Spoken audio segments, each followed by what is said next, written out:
Isang mapagpalang araw po ng Martes sa inyong lahat, mga minamahal na kapatid. Martes, kung kaya't araw ng debosyon kay San Antonio ng Padua.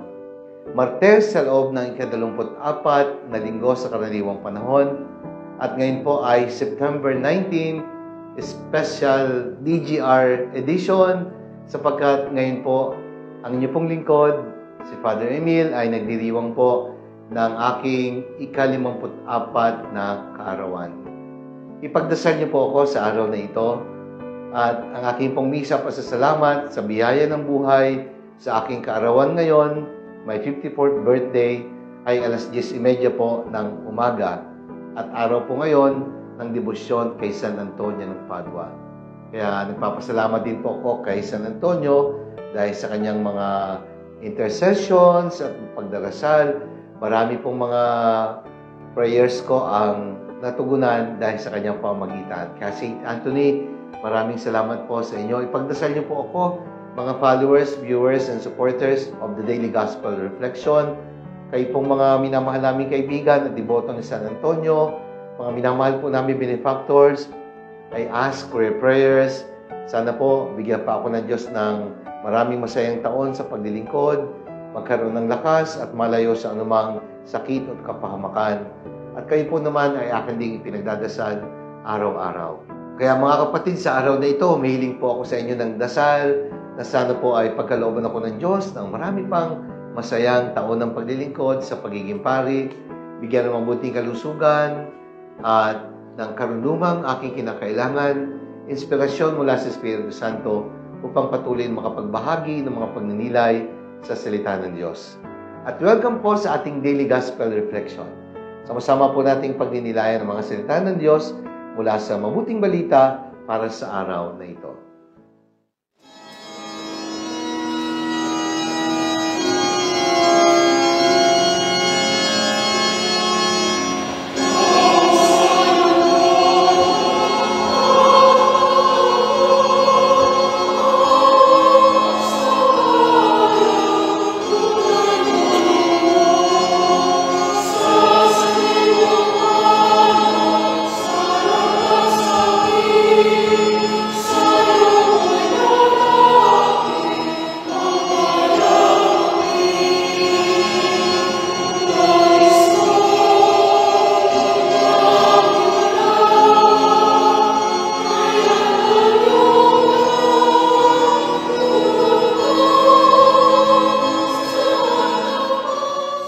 Mga kapatid, sa araw na ito, sa pagdiriwang ko po ng aking ka-54 na kaarawan, araw ng Martes, araw ng ating debosyon at pamimintuho kay San Antonio ng Padua, pagninilayan po natin ang mabuting balita ayon pa rin kay San Lucas, mula po ito sa ika-7 kabanata, mga talata 11 hanggang 17. Ito po ay karugtong ng pagbasa ng mabuting balita kahapon.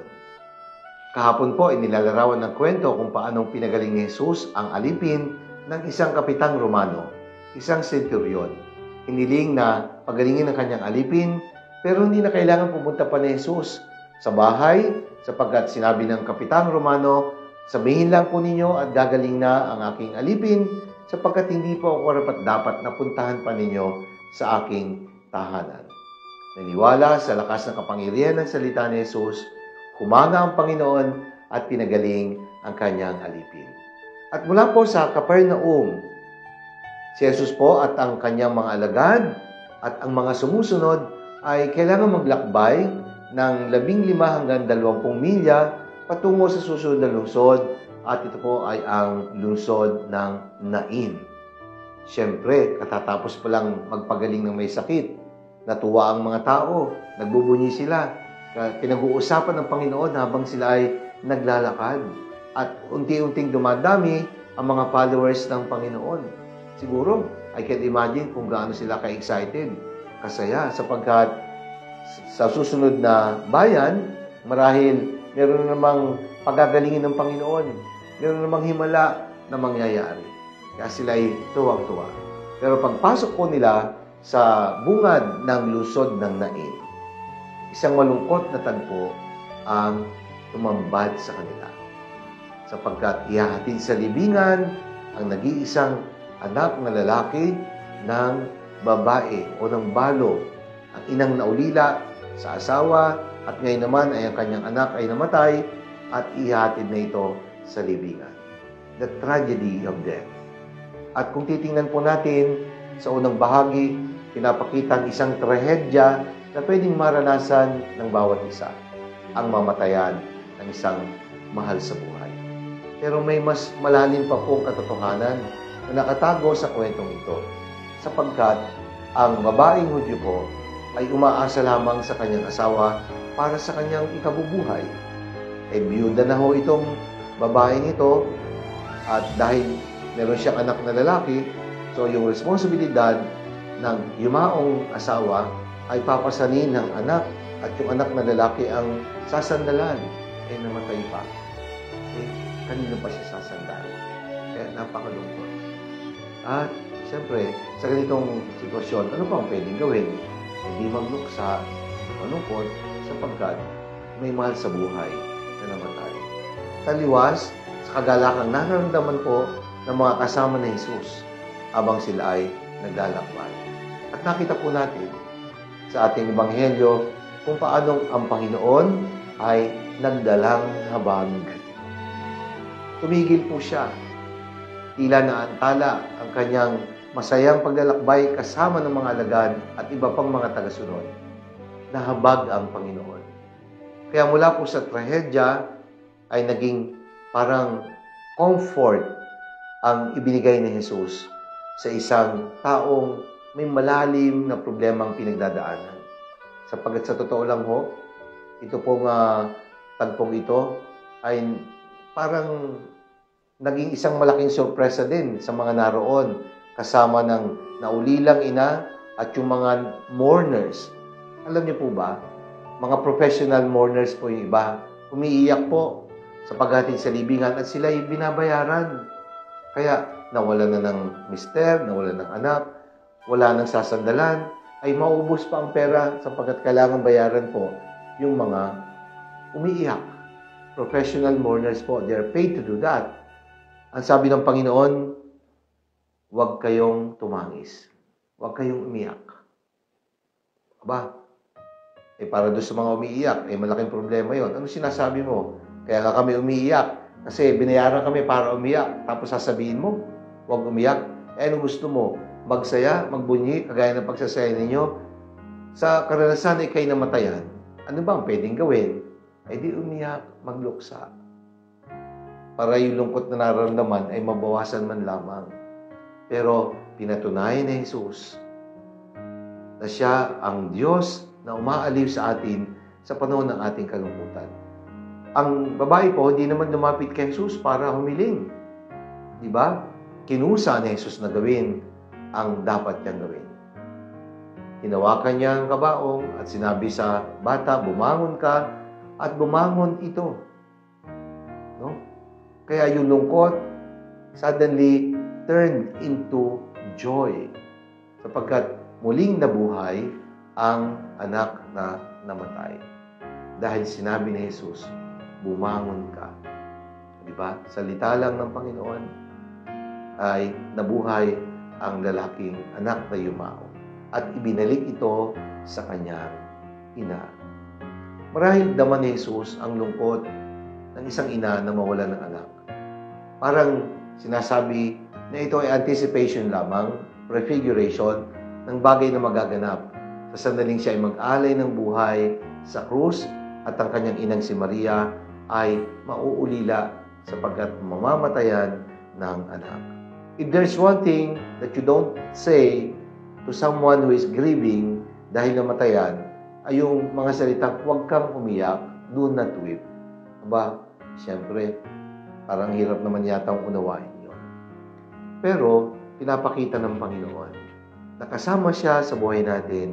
We can always experience comfort because God turns our sorrows into joy.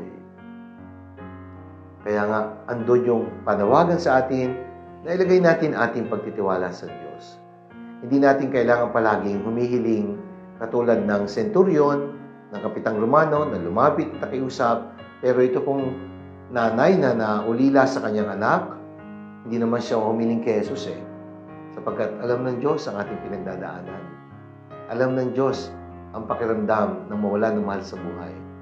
God knows what He should do sapagkat batid ng Diyos bago pa man tayo humiling kung ano ang higit nating kinakailangan.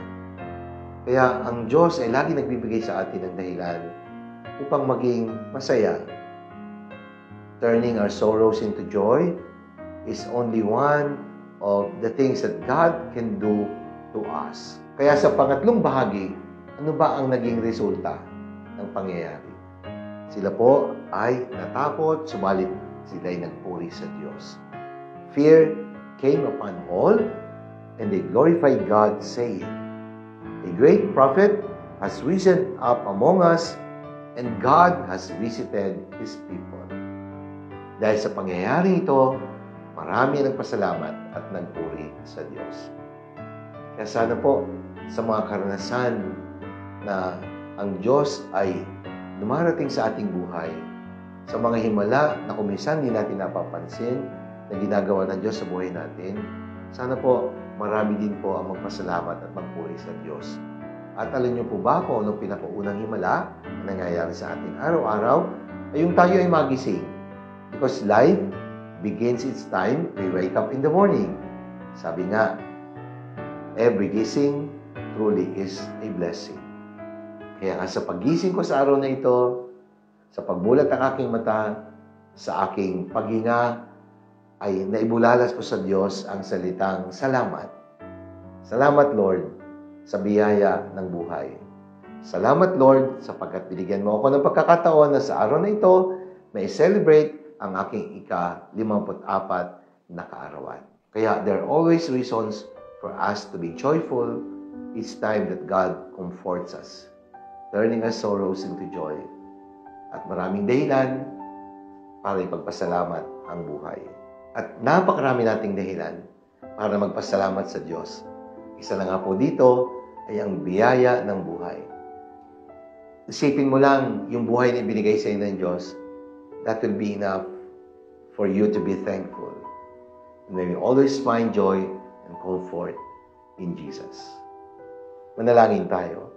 Ama naming makapangyarihan, maraming salamat po sa mga pagkakataon ng aming lungkot ipinapalitan mo ng kagalakan. Na sa aming pagiging mahina, binibigyan mo kami ng lakas. Maraming salamat po sa di mabilang na himala na ginagawa mo sa buhay namin araw-araw. Lalo tigit ang himala ng pagbangon, pagising bawat araw, sapagkat kami naniniwala na ang unang himalang nagaganap sa buhay ng bawat isa ay ang himalang magising at makapagbigay ng papuri at pasasalamat at tumiling para sa kakailanganin sa buong maghapon namin. Amen. Maraming salamat po, mga minamahal kong kapatid. Sana po nagustuhan niyo at nakatulong ang ating pagninilay sa araw na ito. Sakaling nagustuhan po ninyo at nakatulong, i-like po ninyo at i-share. Ibahagi po natin ang mensahe ng salita ng Diyos sa ating mga mahal sa buhay, mga kakilala at mga kaibigan. Let us always fill the world with the message and power of God's words. Maraming salamat po sa mga bumati na at sa inyo pong mga nagdadasal para sa akin.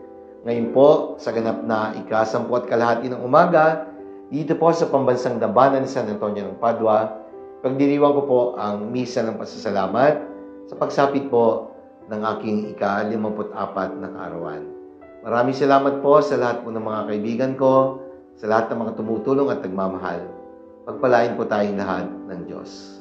Maraming salamat po sa lahat po ng mga bumati at nag-alay ng panalangin, sa mga regalo pong binigay, at sa inyong patuloy na pagtangkilik at pagmamahal. Ako po ay palagi magpapasalamat sa inyo. Ang Diyos sa pambahalang gumanti sa inyong kagandahang loob.